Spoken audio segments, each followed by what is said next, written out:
The crowd's angry voices swelled into a deafening roar as Olivia Reed stumbled backward, her amber eyes wide with terror, the hem of her threadbare dress catching under her boot heels.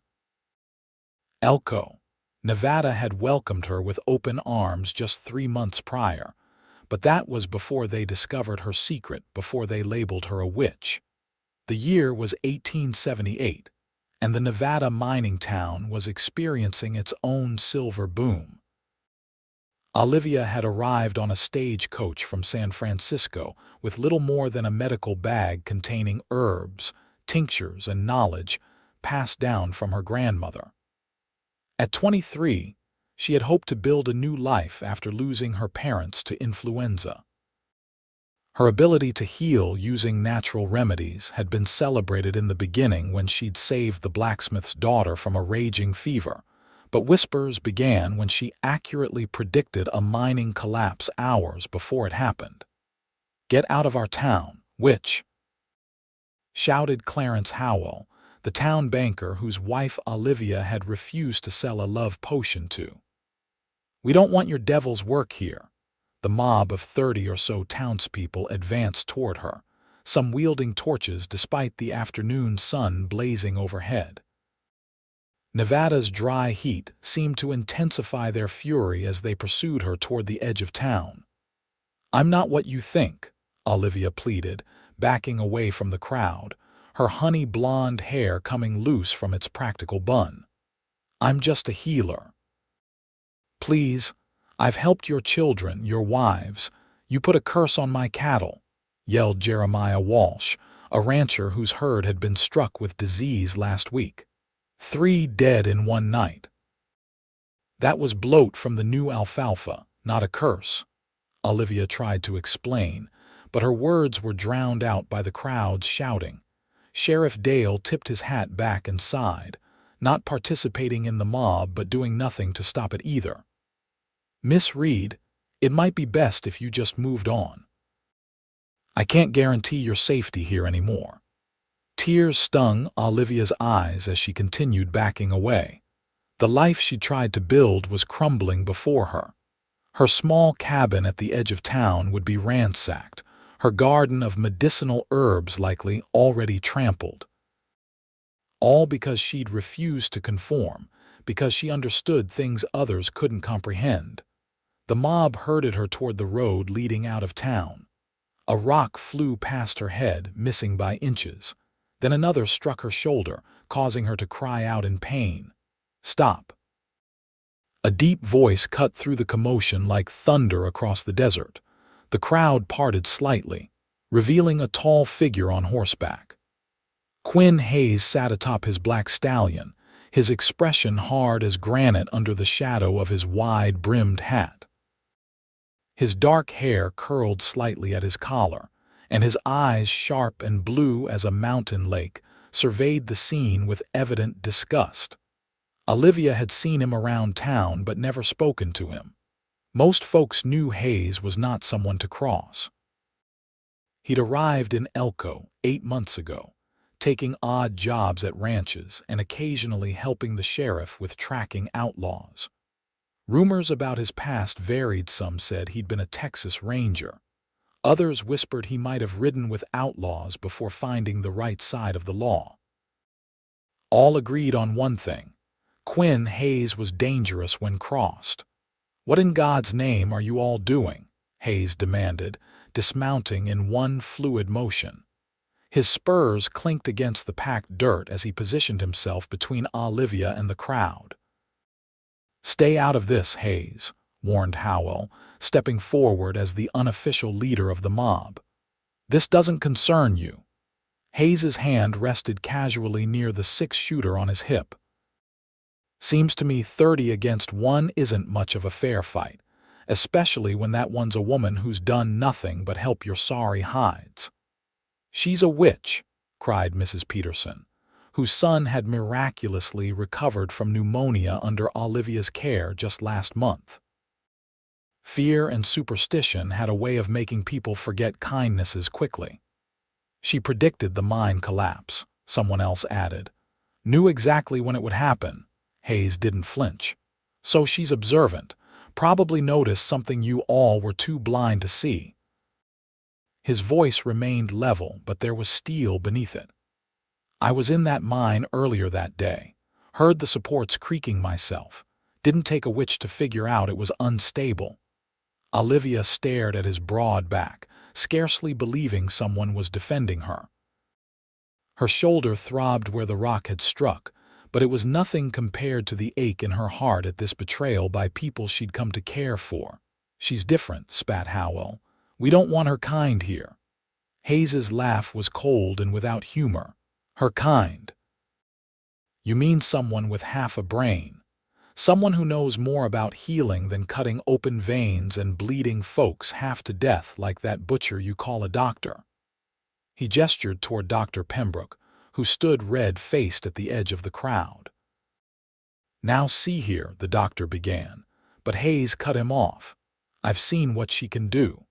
Last month, when Thomas Carter's boy was thrown from that wild Mustang, she set his broken arm straight and had him healing clean while the doc was still fumbling with his bag. Hayes's gaze swept over the crowd. How many of your children would be in the ground if not for her remedies? A murmur passed through the gathering. Some faces showed flickers of doubt.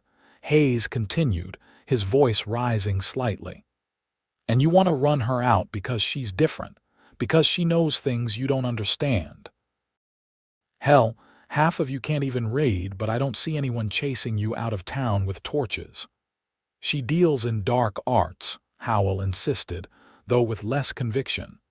She deals in plants and common sense, Hayes countered. Something sorely lacking in this town today. Olivia took a tentative step forward, finding her voice. I've never meant any harm. Everything I know my grandmother taught me. She learned from her mother and her mother before her. It's knowledge, not witchcraft. Knowledge women shouldn't have, muttered someone in the crowd. Hayes's hand moved closer to his gun. She stays, he said firmly, each word clear and distinct. Anyone who has a problem with that can take it up with me. The crowd knew Hayes's reputation. They'd seen him outdraw 2 cattle rustlers last spring, both shots clean and lethal before either man could clear leather. Nobody was willing to test him. Sheriff Dale finally stepped forward, seemingly finding his courage now that the mob's energy was dissipating. All right, folks, show's over. Go on home now, he turned to Hayes. I can't guarantee her safety if she stays. You won't have to, Hayes replied coldly. I will. As the crowd reluctantly dispersed, Olivia remained frozen, uncertain what to do or say. When only she and Hayes remained on the dusty road, he turned to face her. Are you hurt? He asked, his voice gentler than before. Olivia touched her shoulder where the rock had struck. Not badly. Why? Why did you help me? Hayes looked at her for a long moment. My sister was like you, had a way with plants, could predict storms days before they hit. They drove her out of our town in Missouri when I was away fighting in the war. His jaw tightened. By the time I returned home, she was gone, never found her. The admission hung in the air between them, unexpectedly personal from a man known for keeping to himself. I'm sorry, Olivia said softly. Hayes adjusted his hat. Your cabin won't be safe tonight, probably not ever again. Gather whatever you need. You can stay at my place until we figure something out. Your place? I have a small ranch about 3 miles north of town.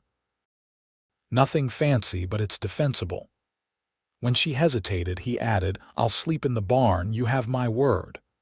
Olivia considered her options, which were pitifully few. Let me get my things, she finally agreed. Hayes nodded. I'll come with you, don't trust this town right now.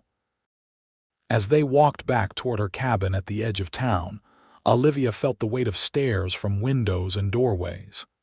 Everything had changed in an instant, yet somehow, walking beside this quiet, dangerous man, she felt safer than she had in months.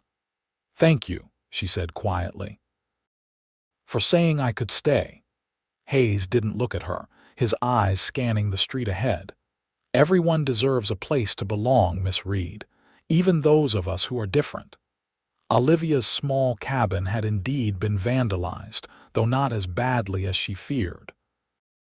The front door hung partially off its hinges, and inside her few possessions were scattered across the floor. What hurt most was seeing her carefully cultivated herbs trampled, jars of dried remedies smashed on the wooden planks. "Animals," Hayes muttered as he surveyed the damage. "Take what you can. Leave the furniture." Olivia worked quickly, salvaging what medicines remained intact and gathering her clothes and personal items. From beneath a loose floorboard, she retrieved a small wooden box containing her savings and a silver locket, the only memento she had of her mother. "Ready," she announced after 20 minutes, clutching a carpetbag and her medical satchel. Hayes nodded, taking the carpetbag from her and leading the way outside. His stallion waited patiently, along with a chestnut mare Olivia recognized as belonging to the livery.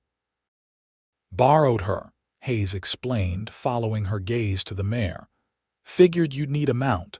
I'll square it with Thomas later." The ride to Hayes's ranch was conducted mostly in silence.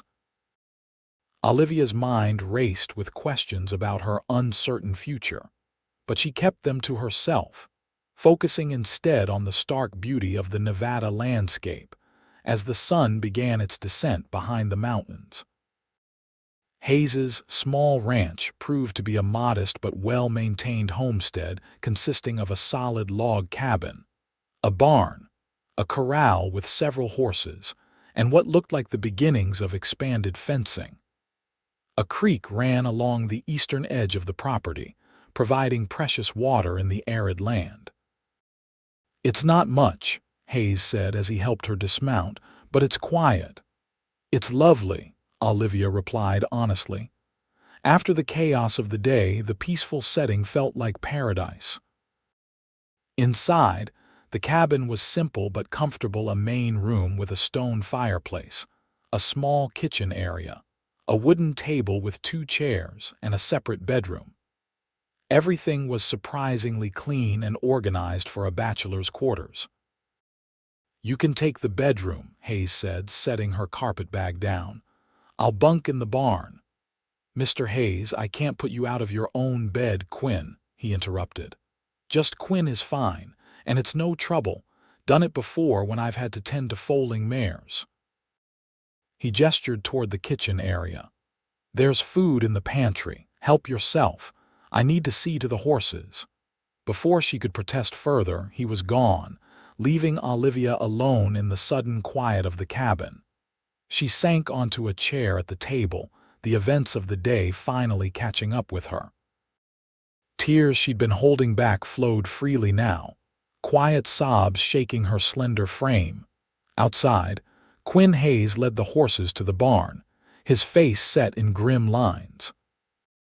He hadn't planned on company, especially not a woman running from a witch hunt, but something in him couldn't stand by and watch that mob drive her out or worse. His sister's face flashed in his mind, as it often did when he witnessed injustice.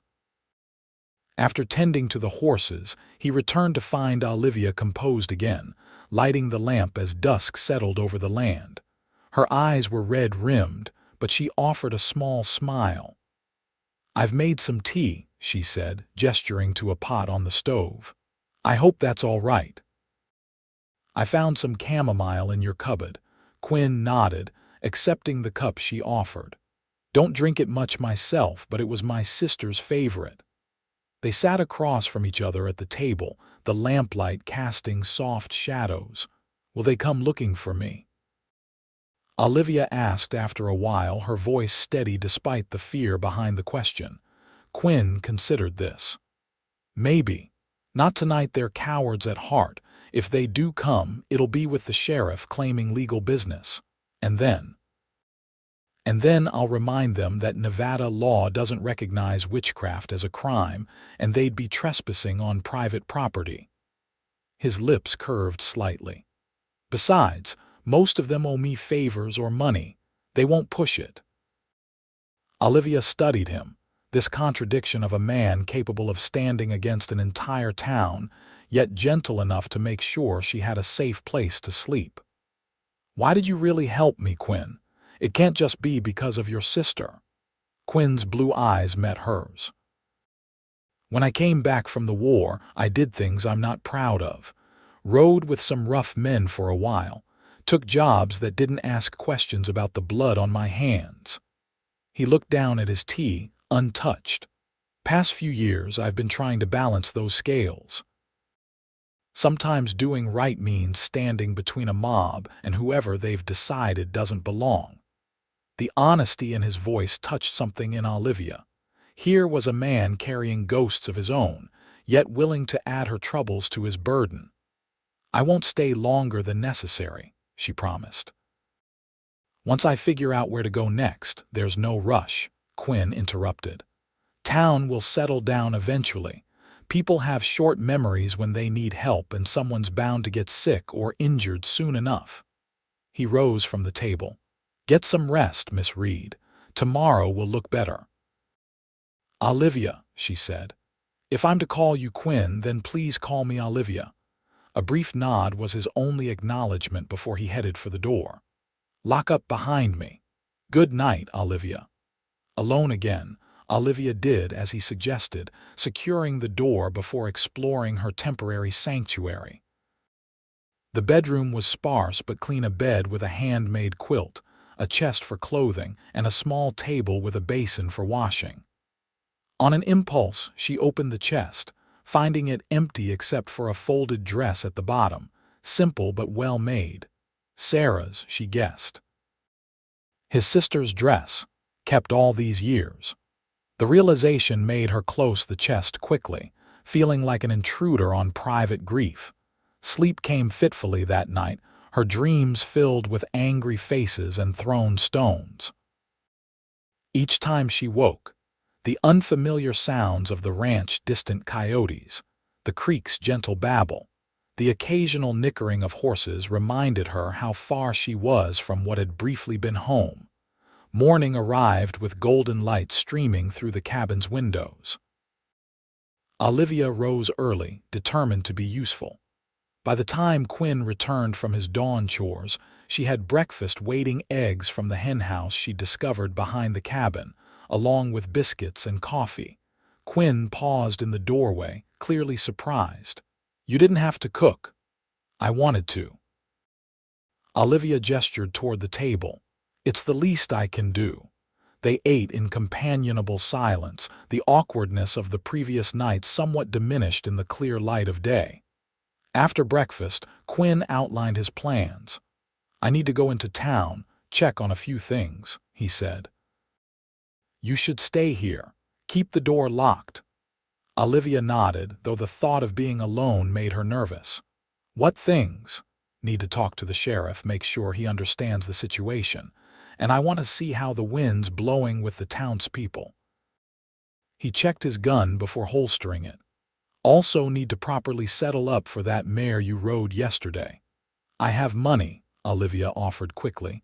"I can pay for the horse." Quinn shook his head. "That's not necessary. Thomas owes me for breaking his stallion last spring anyway." He headed for the door, then paused. "If anyone comes by, anyone at all, stay inside and out of sight. My rifle's over the fireplace if you need it." "I've never fired a gun," Olivia admitted. Quinn's expression softened slightly. "Just pointing it usually does the trick.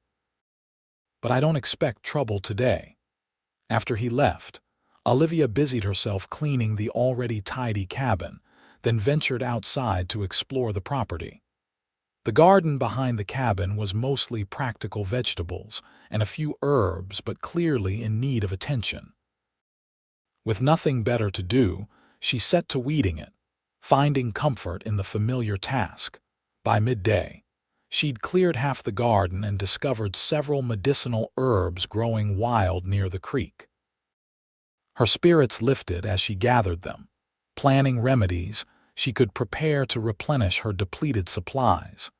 She was so absorbed in her work that she didn't notice the approaching rider until he was nearly at the cabin. Heart pounding, she dropped her gathered herbs and ran for the cabin, reaching the door just as the rider came into view. It was Quinn, his expression grim as he dismounted. "What happened?" Olivia asked as he strode toward her. "Town's divided," he reported, removing his hat and running a hand through his dark hair. "Some folks are saying I overstepped, harboring a witch. Others think the whole thing was foolishness to begin with. And the sheriff, Dale's weak but not stupid. He knows he has no legal grounds to come after you." Quinn's jaw tightened. "Howell's the problem. He's convinced you hexed his wife because she miscarried last month." Olivia gasped. "That's absurd. I gave her tea for morning sickness, nothing more. I told her the pregnancy seemed precarious, that she should rest." "I know," Quinn said, his voice gentler. "Howell's looking for someone to blame. You're convenient." Olivia sank onto a chair. "So I can never go back." "I didn't say that." Quinn sat across from her. "Give it time. Town like Elko needs every skilled person it can get. Once something happens that only you can fix, they'll come around. And until then," Quinn looked around the cabin, then back at her. "Until then, you're welcome here." At her surprised expression, he added, "I could use help around the place. The garden's a mess, as you've seen, and I'm not much for cooking. Are you offering me employment, Mr. Hayes?" A hint of a smile touched his lips. "I suppose I am, Miss Reed. Room and board plus $2 a week seems fair." Olivia considered the offer. It would give her time to plan her next move, save more money. And something about this quiet man's presence made her feel safer than she had in years. "I accept," she said, extending her hand formally. Quinn's larger hand enveloped hers, warm and calloused. "Good. We'll start with getting you some proper work clothes. Can't have you gardening in that dress." The next few days established a routine. Quinn tended the horses and cattle, repaired fencing, and handled ranch business, while Olivia transformed the neglected garden, prepared meals, and set up a small workspace for her medicines. They moved around each other carefully, like dancers learning unfamiliar steps. On her fourth day at the ranch, Olivia was hanging laundry when she heard hoofbeats approaching.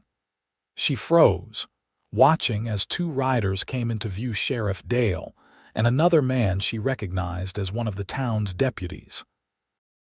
Quinn emerged from the barn, positioning himself between the approaching men and Olivia. His hand rested casually near his holster. "Sheriff," he called as the men drew closer. "What brings you out this way?" Dale dismounted slowly, adjusting his hat. "Official business, Hayes. Need to speak with Miss Reed." "She's right here," Quinn replied, not moving from his protective stance. "Say what you came to say." The sheriff sighed, clearly uncomfortable. "Miss Reed, there's been some serious accusations made against you in town. Practicing witchcraft, causing harm, that's not a crime in Nevada territory," Quinn interrupted, "or anywhere else in this country anymore." "Let me finish," Dale snapped. "Nobody's arresting anybody, but Mr. Howell's filed a formal complaint. Says his wife got sicker after taking your remedies." Olivia stepped forward, anger overcoming her fear. "That's a lie. Martha Howell was suffering from morning sickness. I gave her ginger and mint tea, nothing more. I told her the pregnancy seemed troubled and that she should rest. If she lost the baby, I'm deeply sorry, but it wasn't because of my tea." The sheriff studied her, then nodded slowly. "That matches what Mrs. Peterson told us. Said you warned her son might have a weak chest after his pneumonia, told her what signs to watch for." "Because it's true," Olivia insisted. "I don't predict the future, Sheriff. I observe patterns. Anyone could do it if they paid attention." "Not everyone has your knowledge of healing, though," the deputy remarked, speaking for the first time. Doc Pembroke says some of your cures work better than his medicines. This surprised Olivia. Dr. Pembroke said that, the deputy nodded. After you left, Millie Jackson's fever came back. Doc couldn't break it. Finally asked if anyone remembered what you'd used. A complex mix of emotions washed over Olivia's satisfaction that her remedies were recognized, sadness for the child suffering, anger that they'd driven her away only to need her knowledge. "What exactly do you want, Sheriff?" Quinn asked, his voice level but cold. Dale shifted uncomfortably. "Town council's meeting tonight to discuss the situation. Some folks want to formally request Miss Reed return to provide medical services. The same folks who threw rocks at her and ransacked her cabin." Quinn's tone was dangerous. "Things got out of hand," Dale admitted. "But cooler heads are prevailing now." Olivia laughed bitterly. "So I'm a witch when it's convenient and a healer when someone's child is sick. Is that it?" The sheriff had the grace to look ashamed. "I'm just delivering the message, Miss Reed. Council's offering to restore your cabin and provide compensation for damages." "And how will?" Quinn asked. "He'll abide by the council's decision or face consequences himself. Town needs its bank, but not if the banker's stirring up trouble."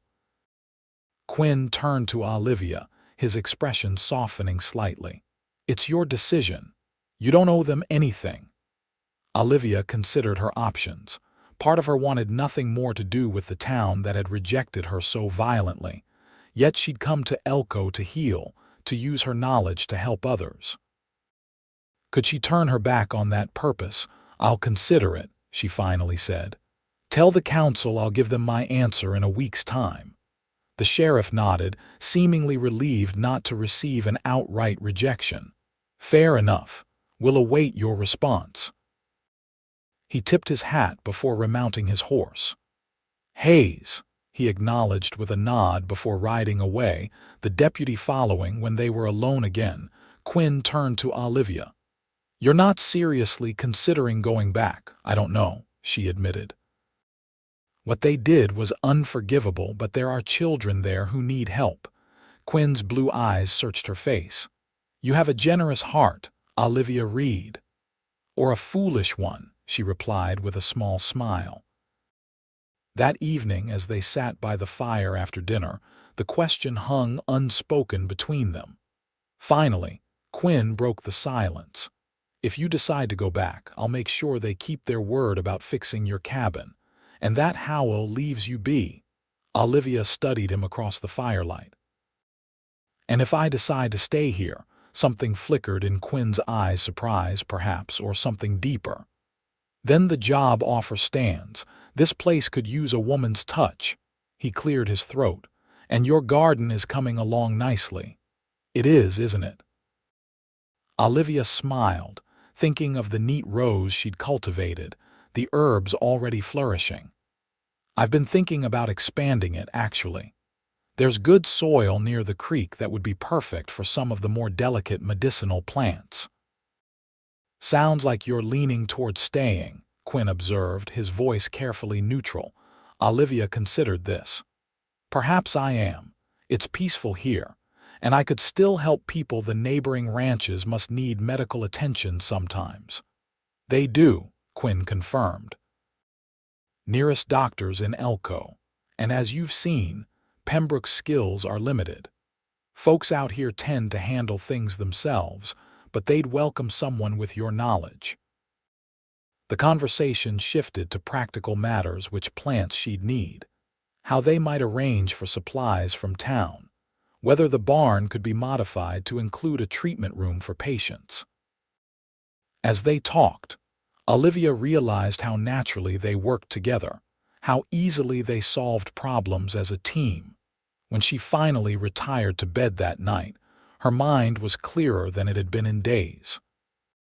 She would stay not just because it was safer, but because something about this place, and the quiet man who had defended her, felt right in a way Elko never had. The next morning, she announced her decision over breakfast.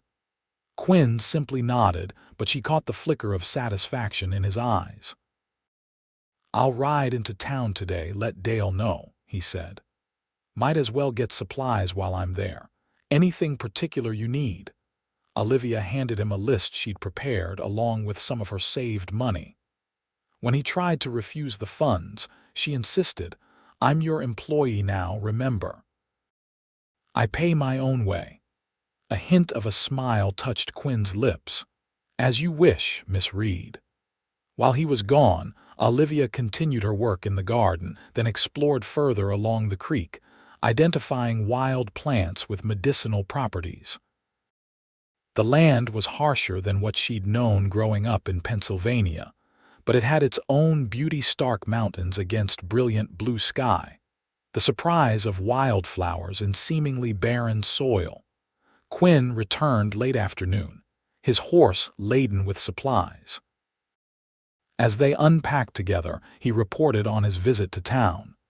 "Dale seemed relieved you're staying here. Truth be told, less chance of trouble." He handed her several packets of seeds he'd obtained from the general store. Council's still offering compensation for damages. "Told them you'd consider it." "And Howell," Quinn's expression darkened slightly, "still causing trouble, but most folks aren't listening anymore. His wife came to the general store while I was there, asked me to give you this." He produced a small envelope from his shirt pocket. Olivia opened it with curiosity, finding a brief note inside. "Miss Reed, I never believed you caused my misfortune. Clarence needs someone to blame, but I know you tried to help. I've enclosed payment for your services and herbs. Please forgive us." Martha Howell tucked inside was more money than Olivia had charged for her remedies. The gesture touched her deeply. "Seems not everyone in town was against you," Quinn remarked. "Just too afraid to speak up at the time," Olivia replied without bitterness. She understood fear all too well. Among the supplies Quinn had brought was a length of sturdy cotton fabric in a pleasant blue shade. When Olivia questioned it, he looked slightly embarrassed. "Thought you might need something for work clothes. Mrs. Turner at the store helped select it." The thoughtfulness of the gesture warmed her. "Thank you. It's perfect." Over the next 2 weeks, they settled into a comfortable rhythm. Quinn taught Olivia to ride properly. Not just the side saddle style she'd learned back east, but Western riding, which gave her more freedom to explore the property. In return, she showed him which local plants had medicinal properties and how to use them for common ailments. Word spread among nearby ranches that Quinn Hayes was harboring a healer, and soon riders began appearing with various complaints: a child with croup, a ranch hand with a badly infected cut, a woman suffering debilitating headaches. Olivia treated them all, accepting payment in coins or goods, gradually rebuilding her stock of remedies. Quinn observed her work with quiet respect, occasionally assisting when strength was needed to set a bone or move a patient.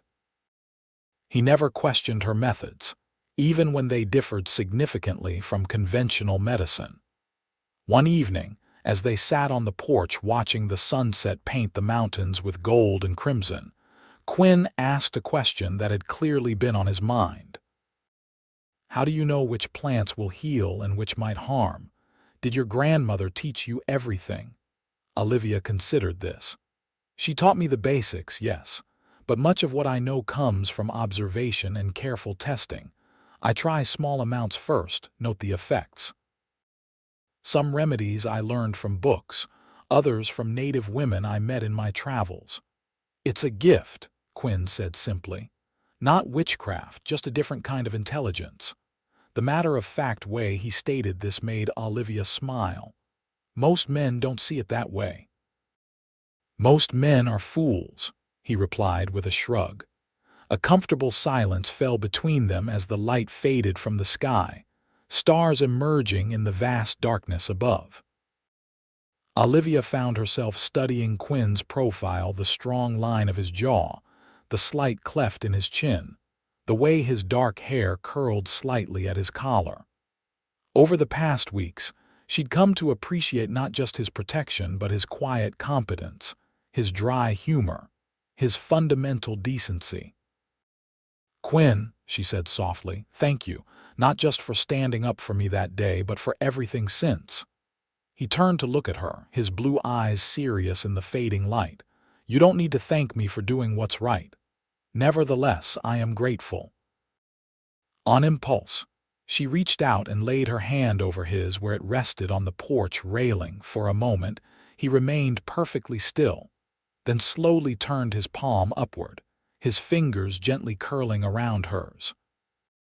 The simple contact sent warmth spreading through her, a connection that seemed to transcend the physical touch. Neither spoke, but something shifted between them in that quiet moment as darkness enveloped the land. The following day brought their first real challenge. Quinn was mending fences on the north end of the property when Olivia heard a horse approaching at a gallop. She stepped onto the porch to see a rider coming fast, too fast for safety, the horse lathered, and the man clinging desperately to the saddle. As they neared, Olivia recognized Thomas from the livery, his face pale and contorted with pain. She rushed forward as the horse skidded to a stop. "What happened?" she called as Thomas slid awkwardly from the saddle, nearly collapsing. "Snake," he gasped, gesturing to his right leg. "Rattler got me about 20 minutes ago." Olivia's training took over. She helped him to the porch, cutting away his trouser leg to reveal 2 puncture wounds just above his ankle, the skin already swollen and discoloring. "Lie back," she instructed, quickly assessing the situation. The venom hadn't been in his system long, but the swelling was progressing rapidly. She needed to act fast. From her medical bag, she retrieved a small, sharp knife and a suction cup she'd purchased in San Francisco. "This will hurt," she warned, "but I need to remove as much venom as possible." Thomas nodded weakly, gritting his teeth as she made small incisions over the fang marks and applied the suction device. Dark blood mixed with venom flowed from the wounds. After several applications, she cleaned the area thoroughly, then prepared a poultice of plantain leaves, clay, and a special tincture she'd made for drawing out toxins. "Stay still," she told Thomas as she applied the mixture. "I need to find Quinn." "No need," came Quinn's voice from behind her. He'd apparently seen the commotion and ridden back from the fence line. "How bad?" "Bad enough," Olivia replied. "We need to keep the leg still and elevated, keep him cool, and watch for breathing difficulties." She glanced at Thomas, whose face was now sheened with sweat. "And pray the venom wasn't too much for his system." Quinn helped move Thomas inside to the bed, then rode to notify the livery owner's family while Olivia continued treatment. Throughout the afternoon and into the evening, she battled to keep the venom from spreading, changing poultices, administering herbal teas to support Thomas's heart and reduce fever, and constantly monitoring his breathing. By midnight, Thomas's condition had stabilized. The swelling had stopped advancing and his fever had broken. Exhausted, Olivia sank into a chair beside the bed. "Get some rest," Quinn said softly from the doorway. "I'll watch him for a few hours." Olivia shook her head. "I need to stay. The next few hours are critical." Instead of arguing, Quinn brought another chair into the room, setting it beside hers. "Then we'll both stay." As the night deepened, they maintained their vigil. Thomas occasionally stirred, moaning softly, but his breathing remained steady. Around 3 in the morning, Olivia found herself fighting to keep her eyes open. "Sleep," Quinn murmured, his voice gentle in the darkness. "I've got this." Too exhausted to protest, Olivia let her head rest against the back of the chair. She drifted off to the sound of Quinn's steady breathing beside her, feeling strangely at peace despite the gravity of the situation. She woke to sunlight streaming through the window and the smell of coffee. Quinn was still in his chair, looking rumpled but alert. Thomas was awake, his color much improved. "Morning," Quinn said when he noticed her stirring. "Our patient's doing better." Thomas managed a weak smile. "Miss Reed, I don't know how to thank you. Doc Pembroke would have taken the leg if I'd even made it to town alive."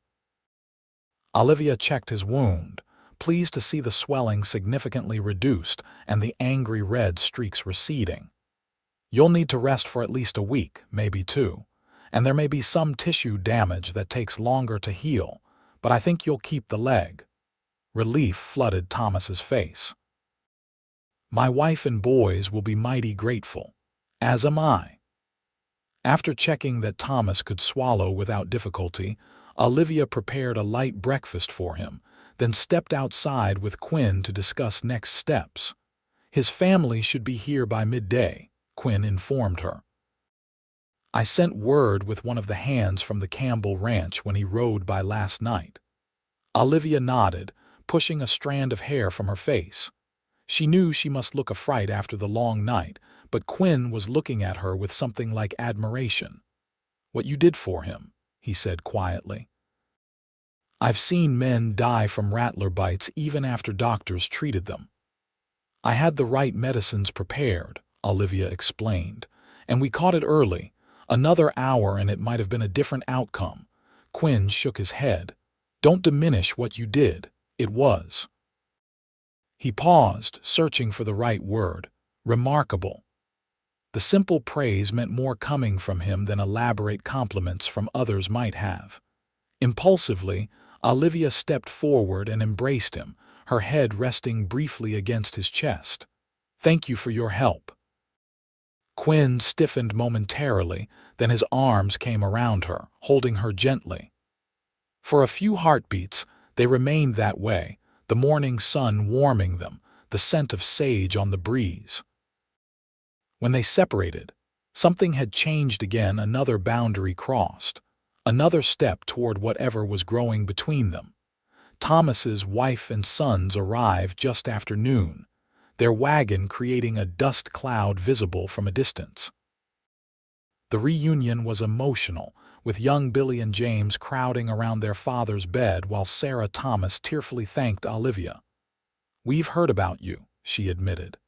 "The healer staying with Hayes.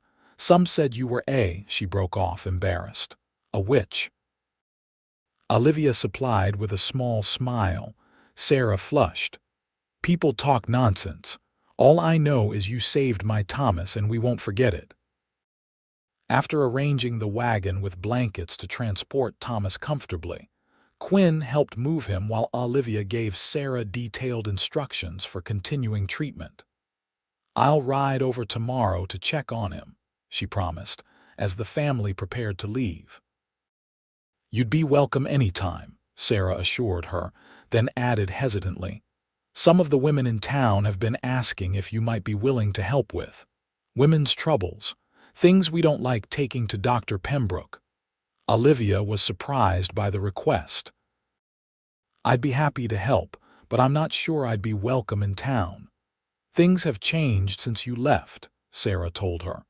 "Especially after Martha Howell stood up to her husband at church last Sunday, told everyone how you tried to save her baby." She glanced at Quinn. "And folks know crossing Hayes isn't wise, especially now that he's got someone to protect." After the Thomas family departed, Olivia pondered Sarah's words as she cleaned the bedroom and prepared fresh linens. The idea that she might be able to practice her healing openly again was appealing, yet she'd grown comfortable with her life at the ranch. The thought of leaving Quinn's quiet presence caused an unexpected ache. That evening, as they sat down to a simple dinner, Quinn brought up the subject himself. "Sounds like Elko might be ready to welcome you back," he observed, watching her reaction carefully. Olivia met his gaze. "Perhaps, but I'm not sure I'm ready to return." Something flickered in Quinn's eyes, relief, she thought. "You're established here now," he pointed out. "Word spreading about your skills. Might be better to let people come to you rather than putting yourself back in town where old suspicions could flare up again." "That's true," she agreed. "And I've grown fond of this place." She hesitated before adding softly, "and the company." Quinn set down his fork, his expression suddenly serious. "Olivia, I need to be honest with you. When I offered you a place here, I meant it as temporary, a safe haven until you sorted things out. But now—" He paused, uncharacteristically struggling for words. "Now I find myself hoping you'll stay, not as an employee or a guest, but because you want to." The simple admission sent warmth flooding through her. "I do want to," she replied softly. "I can't explain it, but from that first day when you stood between me and that mob, something changed for me. I've never felt as safe or as understood as I do here with you." Quinn reached across the table, taking her hand in his. His calloused thumb traced gentle circles on her palm. "I'm not good with words, Olivia, never have been. But when I saw them coming after you that day, something in me couldn't stand by. Not again." His blue eyes held hers. "And every day since, I've found more reasons to be glad you stayed." The honesty in his voice moved her deeply. Without overthinking, she stood and moved around the table to him. Quinn rose to meet her, and when she placed her hands lightly on his chest, his came to rest at her waist. "Quinn Hayes," she whispered, "I think I might be falling in love with you." A smile rare and transformative spread across his face. "That's fortunate, Miss Reed, because I'm quite certain I've already fallen for you." Their first kiss was gentle, tentative, a question and an answer both. When they parted, Olivia felt as though something long unsettled within her had finally found its place. "This changes things," Quinn said, his voice husky. "If you stay now, people will talk." Olivia laughed softly. "People already talk about me. What's one more rumor?" His expression grew serious again. "I don't want rumors about you, not because of me." He took a deep breath. "Olivia Reed, would you do me the honor of becoming my wife?" The proposal, so straightforward and unembellished, was perfectly Quinn. Olivia's heart swelled with emotion. "Yes," she answered simply. "Yes, I will." The next morning they rode into Elko together, side by side rather than Quinn leading as they had before. The town looked different, somehow smaller, less intimidating than in Olivia's memory.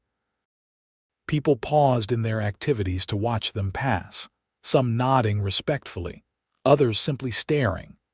Their first stop was the sheriff's office, where Dale seemed unsurprised by their news. "About time, Hayes," was all he said, agreeing to perform the civil ceremony the following Sunday. "Town council will be pleased to hear Miss Reed settling permanently in the area," he added. "They were hoping to lure you back to town, but having a healer nearby is better than nothing." From there, they visited the general store where Mrs. Turner fussed over Olivia, insisting on showing her fabrics suitable for a wedding dress. Word spread quickly as they made their way through town, and by the time they reached the bank, Martha Howell was waiting outside. "Miss Reed," she called, hurrying forward. "I heard you were in town. Please, might I have a word?" Quinn tensed beside Olivia, but she placed a reassuring hand on his arm. "It's all right," she murmured, then stepped forward to meet Martha. The banker's wife looked thinner than Olivia remembered, with shadows beneath her eyes speaking of lingering grief. "I wanted to thank you in person," Martha said quietly, "for trying to help me and for your kind note after receiving my payment." "There's no need for thanks," Olivia assured her. "I only wish I could have done more." Martha glanced at Quinn, then back to Olivia. "Is it true?" "You're to be married," Olivia nodded, unable to suppress a smile. "This Sunday." "Then please accept this as a wedding gift." Martha pressed a small package into Olivia's hands. "It's not much, just some lace I brought from Boston, perhaps for a handkerchief or collar." The gesture moved Olivia deeply. "Thank you, Martha. This means a great deal to me." As Martha turned to go, the bank door opened and Clarence Howell emerged. He froze upon seeing Olivia, his face darkening. Quinn immediately moved to Olivia's side, his posture protective. For a moment, tension crackled in the air. Then, surprisingly, Howell gave a stiff nod. "Miss Reed, Hayes." Without another word, he turned and walked in the opposite direction. "He's not ready to apologize," Martha explained softly, "but he knows he was wrong. Give him time." By the time they finished their business in town, including filing proper paperwork for their marriage, it seemed everyone in Elko knew of their engagement. Reactions varied. Some offered genuine congratulations. Others showed surprise that the reclusive Hayes was marrying anyone, let alone the woman once accused of witchcraft. But no one dared voice disapproval directly, not with Quinn's steadying presence beside Olivia. The ride back to the ranch was peaceful, the afternoon sun casting long shadows across the sage-dotted landscape. Olivia felt a curious mix of emotions: vindication at being accepted again by most of the town, satisfaction at having faced down old fears, but mostly a deep contentment with her choice. "No regrets?" Quinn asked as they neared home, seeming to read her thoughts. Olivia looked at the man beside her, strong, honorable, and somehow perfectly matched to her despite their different paths to this moment. "None," she replied with certainty.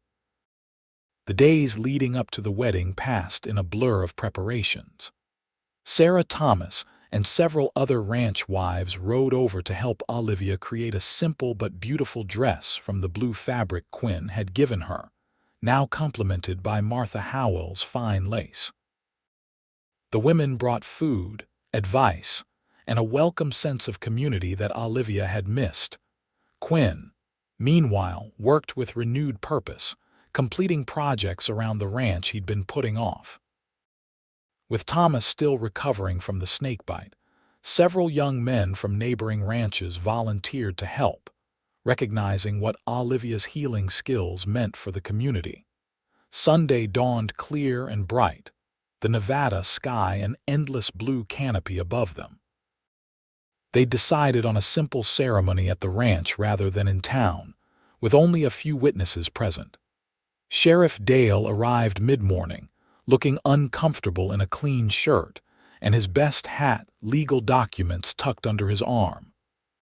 Standing under the cottonwood tree near the creek, with the mountains as their witness and the small gathering of new friends surrounding them, Olivia and Quinn exchanged vows. The words were traditional, but the sentiment behind them ran deep: promises not just of love and fidelity, but of acceptance, protection, and understanding. When Sheriff Dale pronounced them husband and wife, Quinn kissed her with surprising tenderness before the small crowd. The celebration that followed was modest but joyful, with food and music continuing well into the evening. As the last guests departed and twilight settled over the land, Quinn led Olivia to the creek where they'd spoken their vows hours earlier. "I have something for you," he said, reaching into his pocket. "It was my mother's, then Sarah's. Now it belongs to you." He opened his hand to reveal a simple gold band with a small pearl set in its center. "The wedding band was my father's," he explained, nodding to the plain gold ring he'd placed on her finger during the ceremony. "This was meant as an engagement ring, but it can be a wedding gift instead." Olivia took the delicate ring with reverent fingers. "It's beautiful, Quinn. Are you sure?" "It should have gone to Sarah's children." A shadow crossed his face. "Sarah never had children. She died before." He trailed off, then took a deep breath. "I've carried this ring for 10 years, waiting for the right person to give it to. That's you, Olivia." As he slipped the ring onto her finger beside the wedding band, Olivia felt the weight of his trust, the significance of this final piece of his family history being entrusted to her. "I'll treasure it always," she promised, sealing the words with a kiss. That night, as husband and wife, they discovered each other anew. Quinn's strength was tempered with gentleness, his passion with patience. Olivia, who had feared intimacy might reawaken painful memories of the violence she'd faced, instead found healing in his tender touch and whispered words of love. In the quiet aftermath, lying in the circle of his arms, Olivia finally felt she had found her place in the world, not as a woman chased from town for being different, but as a healer, a wife, and a person fully accepted for who she was. "What are you thinking?" Quinn murmured, his fingers trailing lazily through her loose hair. Olivia smiled in the darkness. "That sometimes the worst days of our lives lead us to the best ones. If that mob hadn't driven me out of Elko, I wouldn't be here with you now." His arms tightened around her. "I'd like to think we'd have found each other somehow, but I'm grateful it happened as it did, even with all the pain beforehand." "As am I," Olivia agreed, nestling closer to his warmth. "As am I." The months that followed were filled with work and joy in equal measure. Olivia's reputation as a healer grew, bringing a steady stream of patients to the ranch. Quinn built her a proper treatment room adjacent to the cabin, equipped with shelves for her expanding collection of remedies and a comfortable examination table. Their garden flourished under Olivia's care, producing not just vegetables for their table but an impressive array of medicinal herbs. She began teaching interested women from neighboring ranches about basic herbal remedies, passing on knowledge that had once made her an outcast, but now made her valued. Quinn, for his part, expanded their livestock holdings, purchasing additional grazing land and hiring 2 young brothers from town to help with the increased workload. The Hayes Ranch became known not just for its healing woman but for its well-bred horses and carefully managed cattle. Even Clarence Howell eventually made his peace with Olivia, arriving at the ranch one autumn day with his hat literally in his hands. His apology was awkward but sincere, prompted, Quinn later learned, by Martha's ultimatum that he make amends or find himself sleeping in the bank. "I was wrong about you, Mrs. Hayes," Howell admitted gruffly. "Grief made me see things that weren't there. I hope someday you can forgive an old fool." Olivia, who had long since released her anger, accepted his apology graciously. "There's nothing to forgive, Mr. Howell. Grief makes us all do things we later regret." The greatest joy came the following spring, when Olivia confirmed what she had suspected for several weeks: she was expecting a child. Quinn received the news with a mixture of elation and terror that made her laugh even as tears of happiness filled her eyes. "I've delivered dozens of babies," she reminded him, taking his trembling hands in hers. "And we'll have plenty of help when the time comes." "Still," he insisted, "we're riding into Elko tomorrow to speak with Dr. Pembroke. I want him checking on you regularly." Olivia agreed, touched by his concern. The irony wasn't lost on her that the town that had once driven her out now welcomed her as both a respected healer and the wife of one of the area's most prosperous ranchers. Their son, Samuel, was born on a crisp autumn day, arriving with a lusty cry that immediately captured his father's heart. Quinn, who had paced anxiously outside during the delivery despite Olivia's insistence that he could stay, burst into tears when the midwife placed the swaddled infant in his arms. "He has your eyes," Quinn whispered in wonder, gazing down at the blue-eyed newborn, "and hopefully your brains." "And your stubborn chin," Olivia added with a tired smile. "Heaven help us all." Samuel proved to be a strong, healthy child with an inquisitive nature that kept his parents constantly vigilant. By his first birthday, he was toddling determinedly around the ranch, fascinated by everything from the herbs in his mother's garden to the horses in his father's corral. Life settled into a rhythm of seasons, planting and harvest, calving and branding, the endless cycle of work punctuated by moments of simple joy. The Hayes family became an integral part of the community, their ranch a gathering place for celebrations and a haven for those in need of healing. 3 years after Samuel's birth, Olivia gave birth to twin girls, Catherine and Elizabeth, completing their family. Quinn, who had once been known as a solitary, dangerous man, transformed into a devoted father who could often be found with a child on each knee, telling stories of his travels or teaching them to identify birds soaring overhead. On a warm summer evening 10 years after that fateful day when Quinn had stood between Olivia and an angry mob, they sat on their porch watching their children play in the yard. Samuel, now 9, was showing his 6-year-old sisters how to lasso a practice post Quinn had set up, his patience with them reminiscent of his father's steady nature. "Did you ever imagine this?" Olivia asked, her head resting against Quinn's shoulder. "That day when you told them I could stay?" Quinn smiled, his arm tightening around her. "Not in my wildest dreams. I just knew I couldn't let them hurt you." He pressed a kiss to her temple. "Best decision I ever made, standing between you and those fools." "For both of us," Olivia agreed, watching as Samuel cheered when Elizabeth made her first successful throw. "For all of us." As twilight deepened into night and they called the children in for supper, Olivia reflected on the journey that had brought her here. The fear and rejection she'd experienced had ultimately led her to love and acceptance beyond anything she could have hoped for. The woman chased from town for being different had found her place not by changing who she was, but by finding those who valued her uniqueness. And it had all begun with a cowboy who stood between her and danger, who looked at what others feared and saw something precious worth protecting. A man who had simply said, "She stays," and in doing so, changed both their lives forever.